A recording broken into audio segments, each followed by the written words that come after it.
Welcome to another episode of our series of Nietzsche videos, where we offer comprehensive explorations of Nietzschean concepts by researching the latest Nietzsche scholarship. Today, we're exploring the enigmatic realm of Nietzsche's theory of decadence, a concept he utilized to explain civilizational decline and the sort of pathologies afflicting the individuals of modern Western civilization. By the year 1888, Nietzsche's philosophy had matured into a theory of decadence. Decadence, in Nietzsche's eyes, isn't just about the erosion of civilizations. It's a relentless affliction that penetrates to the very core of human existence. Nietzsche utilizes his definition of health and sickness, informed by his reading of the biological science of the time, in conjunction with his conception of decadence, in an attempt to provide a diagnosis of the soul and Western civilization as a whole. Imagine a world where vital energies are relentlessly drained, where the instincts essential for human guidance and psychic equilibrium are systematically disrupted. Nietzsche paints a vivid picture of this internal struggle, where individuals find themselves torn between suppressing their instincts and succumbing to self-destructive tendencies in twilight of the idols. Every mistake in every sense is the effect of the degeneration of instinct, of the disgregation of the will. One could almost define all that is bad in this way. To grasp Nietzsche's insights into decadence, it's essential to first explore his perspective on human psychology. Nietzsche posited that human psychology is essentially a complex variation of animal psychology. According to his exploration of the human psyche, our conscious thoughts and emotions merely scratch the surface of a deeper underlying structure of primal drives and impulses. All our conscious intentions and volitions, Nietzsche argued, stem from a primal, vital essence of animal agency. Every animal instinctively strives for an optimum of favorable conditions, under which it can expend all its strength and achieve its maximal feeling of power. Every animal abhors, just as instinctively and with a subtlety of discernment that is higher than all reason, every kind of intrusion or hindrance that obstructs or could obstruct this path to the optimum. Nietzsche locates the real source of thought in the invisible, unconscious drives and impulses that comprise our animal vitality. This depth psychological model is the basis for Nietzsche's psychology of decadence. When human beings started to organize themselves into societies, they were faced with the necessity of denying and suppressing instinctual satisfaction. Nietzsche regarded this transformation as the most fundamental change man ever experienced. As humans embraced social living, they encountered the need to suppress and devalue their instincts. This suppression of instinctual behavior creates an internal division, leading individuals to be at odds with their own nature. Nietzsche identifies the main cause of this internal conflict as the repression and redirection of instincts, especially the instincts of freedom. Such repression gives rise to a fundamental human drive for freedom, an intense longing to express instincts and desires freely. In his work, The Genealogy of Morality, Nietzsche described the situation humanity found itself in when finally integrated into tribes. All instincts that do not discharge themselves outwardly turn inward.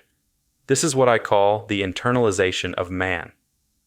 Thus it was that man first developed what was later called his soul. The entire inner world, originally as thin as if it were stretched between two membranes, expanded and extended itself, acquired depth, breadth, and height in the same measure as outward discharge was inhibited. The human soul is a product of the complex internal organization, resulting from the accumulation of repressed instinctual energy, which is what distinguishes humans from mere animals. Nietzsche explains that the soul came to be as the instincts of freedom were banished from sight and compelled to turn inward upon the possessors of those instincts. It was under these conditions that the human soul gradually took shape and evolved.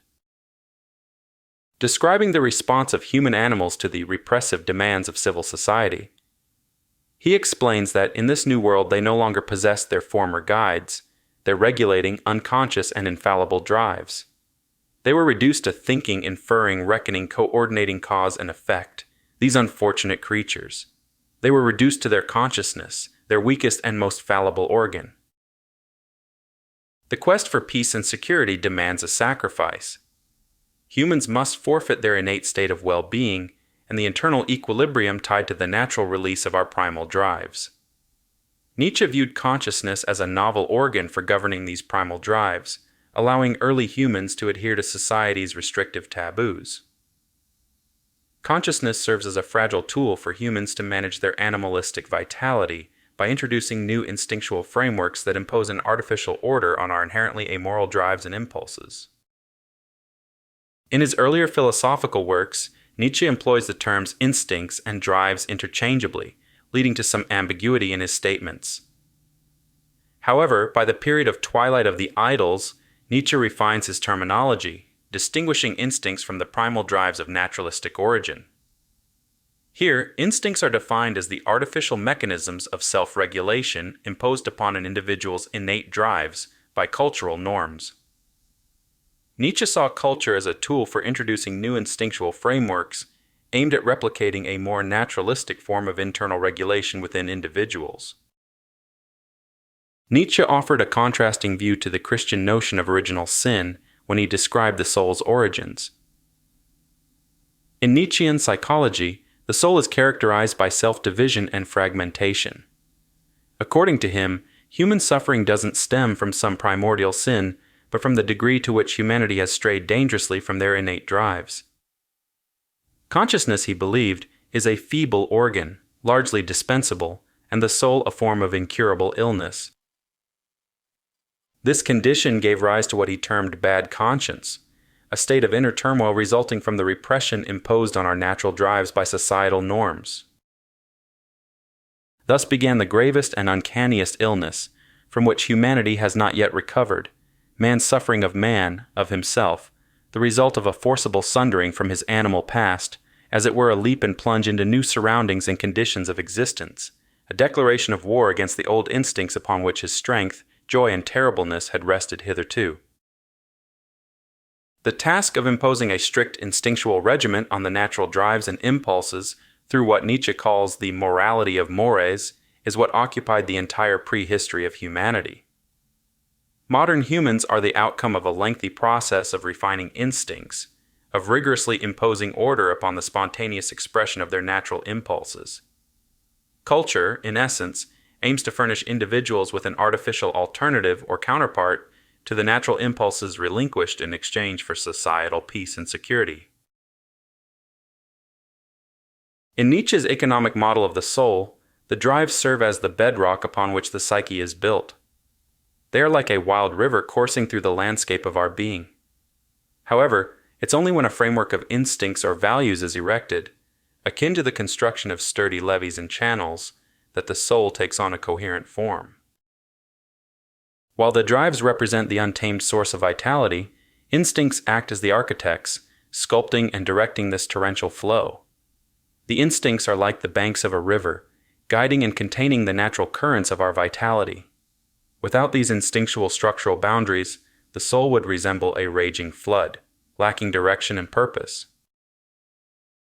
When Nietzsche speaks of decadence, he refers to a breakdown of the instincts rather than the decay of the drives themselves. Rather, it's their form that has deteriorated. Consequently, decadence manifests as internal chaos or dysregulation, as the structure of instincts constituting the soul begins to erode. In The Antichrist, Nietzsche explains his concept of corruption, a term he frequently equates with decadence. I understand corruption, as you will guess, in the sense of decadence. It is my contention that all the values in which mankind now sums up its supreme desiderata are decadence values. Desiderata means something valued or desired. So Nietzsche is saying humanity's highest values have been decadence values. Later in this same section of The Antichrist, Nietzsche clarifies what he means by this corruption. I call an animal, a species, or an individual corrupt when it loses its instincts, when it chooses, when it prefers, what is disadvantageous for it. Scholar Daniel Conway describes Nietzsche's conception of decadence as referring to the reconfiguration of the drives and impulses under a novel and unhealthy organization, or the anarchy that ensues when no single system of instincts emerges as dominant. Nietzsche does not think it is possible for the drives to return to a natural state, independent of any structured organization associated with a culture.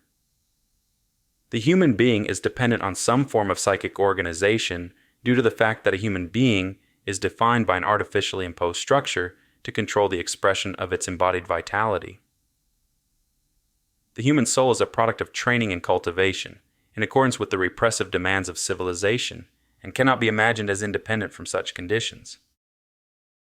Scholar Daniel Conway characterizes Nietzsche's model of the soul as an embodied energy circuit, wherein undifferentiated forces circulate and flow, governed by amoral principles of internal self-regulation. In Nietzsche's view, the soul isn't a passive vessel. Rather, it's a dynamic, pulsating capacitor, continuously transmitting and releasing its inherent forces. Nietzsche envisions the soul as the quintessential expression of the human animal organism, operating in its most primal and elemental state as a pure amoral engine driven by the will to power. In Beyond Good and Evil, Nietzsche suggests that the will to power serves as the fundamental force underlying all existence, evolving through the embodied organic functions of self-regulation, assimilation, nourishment, excretion, and metabolism. Describing it as a preform of life, the will to power lays the groundwork for the life of the drives. Nietzsche insists that understanding the complexities of human psychology requires considering how the will to power differentiates and diversifies through organic processes.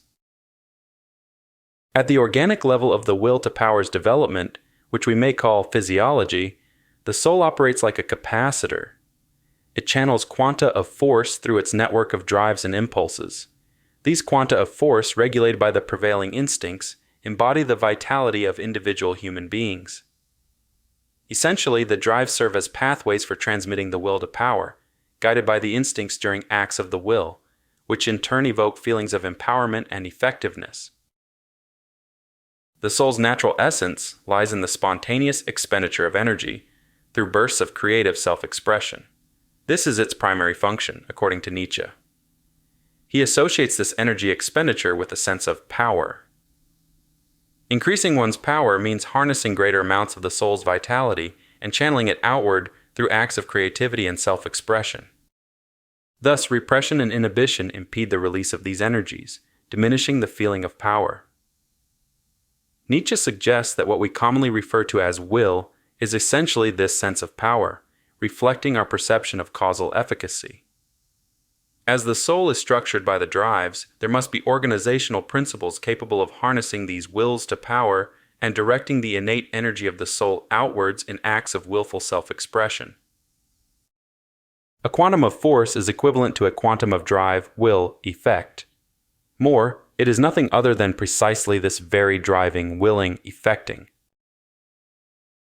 Nietzsche coined the term affect of command to describe the heightened sense of power associated with willing. This intensified feeling of power, linked to acts of the will, indicates an unhindered flow of quantum of force through the circulatory system of a healthy soul. It serves as a signal to the human psyche that its drives are organized into an effective structure under its current set of instincts. Nietzsche views this feeling of power as a marker of health, as the soul can only perceive itself as a unified and efficient agent when its drives and impulses collaborate toward a common objective. Thus, willing denotes a specific disposition, both in terms of quantity and quality, of the force quanta propagated and discharged by the capacitor. While the instincts are not accessible to direct observation, Nietzsche feels they can be deduced from their outward signs, which manifest in people's actions and attitudes. Nietzsche interprets these outwardly visible traits as signs of the social structure within the invisible body and the general state of health or sickness that prevails within the soul.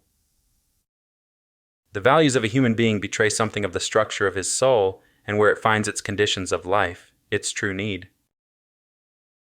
Nietzsche advocated for the cultivation of robust, dominant instincts. Only when the unconscious drives are structured under sufficiently strong instincts capable of governing the psychic body politic can individuals achieve the highest level of vitality, accompanied by the sense of power inherent in willing. Nietzsche likens decadence to an anarchy of atoms, which undermines the strength of the will. Therefore, the arrangement of instincts within each individual influences the amount of power or vitality they can channel through the soul's circulatory network. This, according to Nietzsche, is what ultimately determines an individual's worth. What determines rank, sets of rank, is only quanta of power and nothing else. A human being embodies the organic processes which propagate their store of vitality or the will to power. Put simply, individuals can be ranked based on the effectiveness of their will. Those with strong wills exert control over themselves and their environment. They operate efficiently because their vitality remains intact, not depleted in internal struggles among the drives due to a lack of organization. What determines your rank is the quantum of power you are. The rest is cowardice. Nietzsche perceives power not merely as a selfish, egoistic impulse, but rather as the capacity to generate and channel forces outward without hindrance. The greater one's ability to muster vital energies and direct them outwardly, the greater their power. Conversely, the weak are those whose internal struggles deplete much of their energy, leading to a strained economy of the soul. Nietzsche links power with health because, in nature, it is not conditions of distress that are dominant but overflow and squandering, even to the point of absurdity. The really fundamental instinct of life aims at the expansion of power, and wishing for that frequently risks and even sacrifices self-preservation. The struggle for existence is only an exception, a temporary restriction of the will to life. The great and small struggle always revolves around superiority, around growth and expansion, around power, in accordance with the will to power, which is the will to life. The corrupted capacitor isn't characterized by a deficiency of vital forces, but rather by an internal structural incapacity or obstruction hindering the efficient discharge of our embodied vital resources. Deprived of the fortification that a robust structure of instincts offers, the soul's form is compromised, deteriorating into a limp vessel for the vital forces that flow through it passively. Everywhere paralysis, arduousness, torpidity, or hostility, and chaos. Both more and more obvious, the higher one ascends in forms of organization. The whole no longer lives at all. It is composite, calculated, artificial, and artifact. Nietzsche's theory of decadence springs from his naturalistic portrayal of how the human soul came into being. He suggests that the bad conscience acts as the root cause of decadence by forcing people to exhaust their energy in an ongoing battle to suppress their natural impulses. Decadence, in Nietzsche's view, arises from the clash between the artificial instincts imposed by consciousness and our inherent drives. On one side, humans regulate their inner realms using the delicate tool of consciousness, while on the other, they grapple with conflicting drives, expending significant energy in this internal struggle. Individuals and societies inherit the burden of their ancestors' drained vitality. Nietzsche associates the decadence of modernity with the anarchy among the drives, due to the mixing and mingling of classes and races in the Western world. In an age of disintegration that mixes races indiscriminately, human beings have in their bodies the heritage of multiple origins, that is, opposite, and often not merely opposite, drives and value standards that fight each other and rarely permit each other any rest. Such human beings of late cultures and refracted lights will on the average be weaker human beings. Their most profound desire is that the war they are should come to an end. Both individuals and entire societies, having already depleted their vital forces, now experience a decline in instincts due to the lack of a unifying principle. Until a new organizing principle arises from this internal chaos, the conflicted soul will deplete its reservoir of vitality in the ensuing struggle, rather than channeling it outwardly into creative expressions. Nietzsche views the late religions and ideologies of Western civilization as symptomatic of this general depletion of vital energies. As internal conflicts drain one's energy, the longing for an existence devoid of conflict starts to emerge. Happiness appears to them, in agreement with a tranquilizing, for example, Epicurean or Christian medicine and way of thought, preeminently as the happiness of resting, of not being disturbed, of satiety, of finally attained unity as a Sabbath of Sabbaths. Some cultures can temporarily thwart the onslaught of decadence, but none can fully escape the illness that defines human beings. Nietzsche regards the bad conscience as the price of civilization, and the division it produces as the condition upon which the soul exists. For this reason, Nietzsche is skeptical of the possibility of modernity escaping the effects of decadence. The only path for us is forward through decadence. Nothing avails. One must go forward, step by step further into decadence. That is my definition of modern progress. One can check this development and thus dam up degeneration, gather it and make it more vehement and sudden. One can do no more. Before a culture could halt the course of decadence, it would need to rid itself of its bad conscience. This would entail a shift where people cease to view their natural drives as evil, instead recognizing the moralization of these drives as harmful.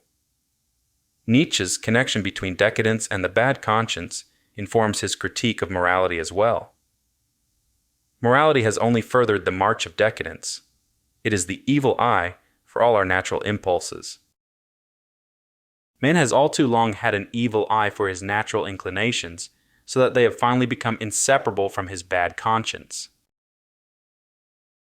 Nietzsche acknowledges that while it might be feasible to reverse the decadent course of modernity, we lack the resolve to do so. Furthermore, we remain deeply attached to the very values Nietzsche perceives as stemming from this decline. Restoring our health would necessitate a shift in our moral judgments. We'd need to stop demonizing our natural impulses and cease considering what is detrimental to us as virtuous and desirable. However, Nietzsche doubts anyone possesses the strength for such a reversal in values. An attempt at the reverse would in itself be possible, but who is strong enough for it? That is, to wed the bad conscience to all the unnatural inclinations, all those aspirations to the beyond, to that which runs counter to sense, instinct, nature, animal, in short all ideals hitherto, which are one and all hostile to life and ideals that slander the world. To put it another way, who amongst us possesses the strength to turn their evil eye inward, labeling everything unnatural, such as pity, selflessness, belief in God, modern progress, in short morality, with a bad conscience? Additionally, who can boldly associate everything healthy with a sense of good conscience and self-affirmation? Nietzsche identifies certain moral judgments including selflessness, self-denial, altruism, pity, and neighborly love as indicators of decay. Because decadence manifests as a weakening of the will, these moral values serve as signs of this crisis, as individuals who hold such values are incapable of acting in their own best interests. Therefore, Nietzsche links egoism with the healthy soul. Instinctively to choose what is harmful for oneself, to feel attracted by disinterested motives, that is virtually the formula of decadence. Nietzsche views it as corruption when individuals sacrifice themselves extravagantly for the sake of their moral sentiments, like the French aristocracy during the Revolution, when they relinquished their power and privileges. When moral sentiments prompt self-negating behaviors like those associated with altruism or selflessness, they become antagonistic to life. Life, understood as the will to power, forms the foundation of the affects, and when moral sentiments undermine the conditions of this vitality, it signifies significant bodily corruption. When such values rule a clash between the will to power or life and the human capacitors occurs.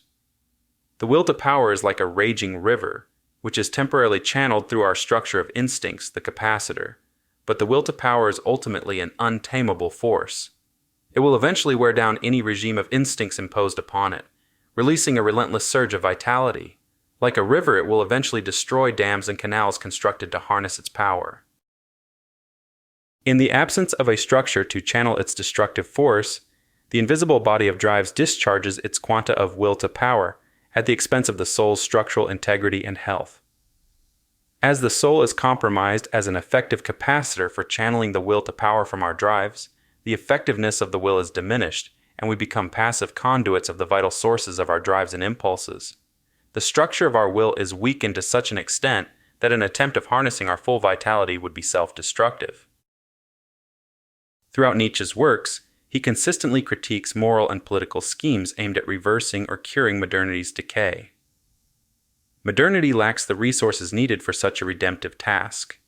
The disintegration evident in our culture stems from centuries of unraveling our guiding instincts. Our vital forces are spent amidst the internal division within our souls. In our decadent age, the exhaustion of vital resources is inevitable. Attempts to defy this outcome only hasten the process of disintegration. Thus, the decadent soul must grapple with an ever-widening gap between its cognitive and volitional capacities within its collapsing economy. To say it briefly, for a long time people will still keep silent about it. What will not be built anymore henceforth and cannot be built anymore is a society in the old sense of that word. To build that, everything is lacking, above all the material. All of us are no longer material for a society. Nietzsche's fatalism regarding the progression of decadence offers no solace, no remedies for halting its relentless march. There are no prescriptions for restoring decadent souls to vitality, no grand gestures of heroism to inspire change. Instead, Nietzsche's philosophy compels us to confront the chaotic turmoil within ourselves and, at most, creatively express our inevitable self-destruction. At best, individuals can rechristen their ugliness into an alternative form of beauty. Creativity and transformation arise from embracing chaos and inner conflict. Only by confronting our inner chaos can we bring forth something beautiful and transcendent, like a dancing star. One must still have chaos in oneself to be able to give birth to a dancing star. In Nietzsche's eyes, modernity remains ensnared by its decadent values, rendering rejuvenation a distant dream. Christian European moral values, far from being the root cause of decadence, are merely its effects. As a result, any attempt at moral reform would merely skim the surface, unable to penetrate the depths of societal decay.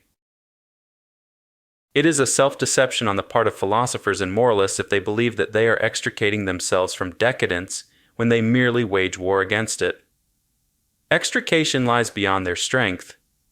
They change its expression, but they do not get rid of decadence itself. Nietzsche's claim is that humanity cannot acquire salvation, neither from within or without. Humanity must be overcome, not saved. Humanity is a bridge and not a goal. He entrusts the task of breeding a new type of human being to the philosophers of the future, a type of higher human being, willed into existence through deliberate intention and cultivation. As Nietzsche himself wrote, "The problem I thus propose is not what shall redeem humanity in the succession of beings, the human is an end, but what type of human one should breed, should will, as a higher value, worthier of life, surer of a future."